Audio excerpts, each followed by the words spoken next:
Friends, Radhe Radhe. कैसे हैं आप सब लोग। आशा करती हूँ आप सब लोग स्वस्थ होंगे, मस्त होंगे।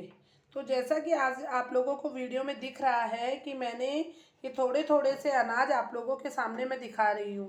तो इस वीडियो में मैं आप लोगों को बताऊंगी कि शिवलिंग पर क्या चढ़ाने से, सावन में ऐसी कौन सी 108 चीज़ें चढ़ाने से हमारी मनोकामनाओं की पूर्ति होती है।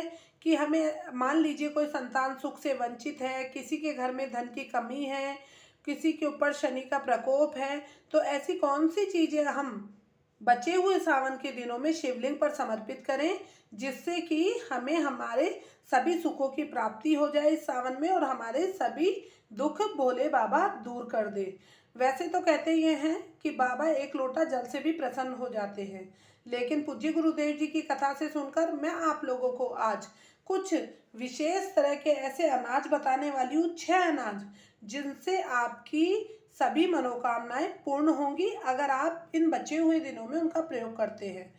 तो वीडियो को लास्ट तक देखें। तो सबसे पहले लेने हैं हमें, मान लीजिए कोई संतान सुख से वंचित है, किसी के संतान नहीं हो रही है, तो हमें शिवलिंग पर 108 गेहूं के दाने समर्पित करने हैं। शिवलिंग पर अगर हम 108 गेहूं के दाने समर्पित करते हैं तो हमें संतान सुख की प्राप्ति होती है, और अगर संतान है हमारे तो संतान के ऐश्वर्य वृद्धि के लिए भी हम गेहूं के 108 दाने शिवलिंग पर समर्पित कर सकते हैं। अब आते हैं दूसरा जो अनाज है वह है चने की दाल। चने की दाल अगर हम शिवलिंग पर चढ़ाते हैं तो इससे हमारा गुरु ग्रह मजबूत होता है और हमें पितृदोष से भी मुक्ति मिलती है। गुरु ग्रह मजबूत करने के लिए मान लीजिए किसी का गुरु ग्रह कमजोर है तो आप चने की दाल 108 शिवलिंग पर जरूर समर्पित कीजिए। अब आते हैं तीसरा, अरहर की दाल। अरहर की दाल भी शिवलिंग पर चढ़ाई जाती है। अरहर की दाल चढ़ाने से शिवलिंग पर हमें हमारे ऐश्वर्य में वृद्धि होती है। तो आप अरहर की दाल भी शिवलिंग पर 108 किसी भी दिन चढ़ा सकते हैं, क्योंकि सावन के जो दिन हैं वो देखिए बहुत कम बचे हैं।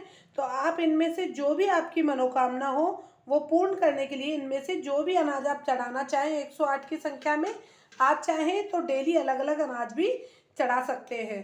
तो दोबारा बता दूं, गेहूं होता है संतान सुख और वंश वृद्धि के लिए, और अगर आपकी पहले से संतान है तो उसकी तरक्की के लिए भी आप गेहूं के 108 दाने समर्पित कर सकते हैं। फिर आती है चने की दाल। मान लीजिए आपका गुरुग्रह मजबूत नहीं है, गुरुग्रह बहुत ज़्यादा कमजोर है, तो आप शिवलिंग पर 108 चने की दाल इस सावन जरूर चढ़ाइए। और अगर आपके घर में ऐश्वर्य की कमी है मान लीजिए, तो आप शिवलिंग पर 108 हरहर की दाल जरूर चढ़ाएं। अब आते हैं साबुत चावल। ये देखिए जैसे मैं वीडियो में आप लोगों को दिखा रही हूँ, ऐसे साबुत चावल आपको लेने हैं जिन्हें अक्षत कहा जाता है। तो इस तरह के साबुत चावल आप लोगों को 108 की संख्या में चढ़ाने हैं शिवलिंग पर। 108 की संख्या में अगर हम साबुत अक्षत शिवलिंग पर समर्पित करते हैं तो घर में धन का आगमन होता है और लक्ष्मी वृद्धि होती है। क्योंकि वैसे भी शंकर भगवान को सफ़ेद चीज़ें बहुत पसंद है, इसलिए आप साबुत अक्षत जरूर चढ़ाएं शिवलिंग पर इस सावन में। क्योंकि अब रक्षाबंधन आ जाएगी, सावन समाप्त हो जाएगा, तो मैंने आप लोगों के लिए वीडियो टाइम से ही बना दी है। आप बचे हुए दिनों में ये सब चीज़ें चढ़ाएं। अब आती है हरे मूंग की बारी। हरा मूंग जो होता है वह घर को हरा भरा रखने का प्रतीक होता है। अगर हम साबुत हरे मूंग शिवलिंग पर समर्पित करते हैं 108 की संख्या में, तो इससे हमारे घर में धन धान्य की वृद्धि होती है। और सबसे बड़ी बात यह है कि हरे मूंग के चढ़ाने से हमारी जितनी भी मनोकामना होती है वो सभी पूर्ण होती है। तो आप इस सावन हरा मूंग जरूर चढ़ाएं 108 की संख्या में, क्योंकि इससे बाबा आपकी सभी मनोकामनाएं जल्दी ही पूर्ण कर देंगे। ये आप शिवलिंग पर जाकर भी चढ़ा सकते हैं, और अगर आप पार्थिव शिवलिंग की पूजन करते हैं तो उसमें भी चढ़ा सकते हैं। अब आती है लास्ट में काले तिल की बारी। काले तिल भी आपको 108 की संख्या में शिवलिंग पर समर्पित करने हैं, लेकिन 108 की संख्या में काले तिल जब आप समर्पित करें तो इससे पहले आप लोगों को पता होना चाहिए कि ये क्यों चढ़ाए जाते हैं। तो काले तिल हैं वो शिवलिंग पर समर्पित किए जाते हैं शत्रुओं के नाश के लिए और शनि दोष से मुक्ति के लिए।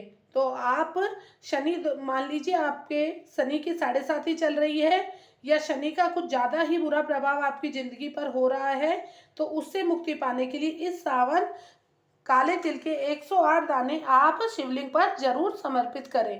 तो ये जो मैंने आपको 6 तरह के अनाज बताए हैं, इनमें से जो जो आप लोगों को चढ़ाना है शिवलिंग पर, वो आप डेली अलग अलग भी चढ़ा सकते हैं। और आपकी कोई विशेष मनोकामना हो जो इनसे संबंधित हो, तो आप वो अनाज डेली चढ़ा सकते हैं। अब सावन के दिन भी बहुत कम बचे हैं, तो दोबारा से बता दूं, गेहूं होता है संतान वृद्धि के लिए, वंश वृद्धि के लिए, या आपके संतान है तो उसकी तरक्की के लिए।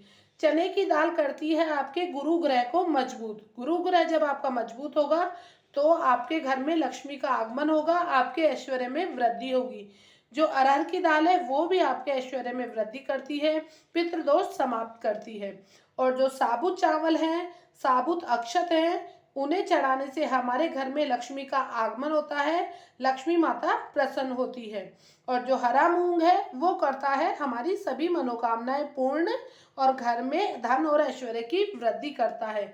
तो हरे मूंग के 108 दाने तो आप जरूर समर्पित कीजिए। और अगर आप पे है शनि की 7.5 या शनि का प्रकोप आप पे चल रहा है, तो काले तिल 108 की संख्या में इस सावन आप बाबा पर जरूर चढ़ाएं। फिर आप देखिए कि आपकी मनोकामना इस सावन बाबा कैसे पूर्ण करता है। अब लास्ट में मैं यही कहना चाहती हूँ कि आपको मेरी ये वीडियो अगर अच्छी लगी हो, तो मैं आप लोगों के लिए अगली वीडियो फिर बनाऊंगी कि दूध चढ़ाने से, शहद चढ़ाने से, गन्ने का रस चढ़ाने से हमें किस किस चीज़ की प्राप्ति होती है। तो आप मेरे को वीडियो में ज़रूर लिखें, मैं आपको ज़रूर बताऊंगी। तो अब मैं लास्ट में फिर से एक बात कहना चाहती हूँ, अपनी मनोकामना इस सावन बाबा से पूरी ज़रूर करवा लीजिए। इनमें से एक अनाज ज़रूर चढ़ाएं 108 की संख्या में। अब मैं वीडियो को यही ख़त्म करती हूँ। लास्ट में एक बार फिर से आप लोगों को श्री शिवाय नमस्तुभ्यम। चैनल को सब्सक्राइब करना, लाइक करना और शेयर करना ना भूलें।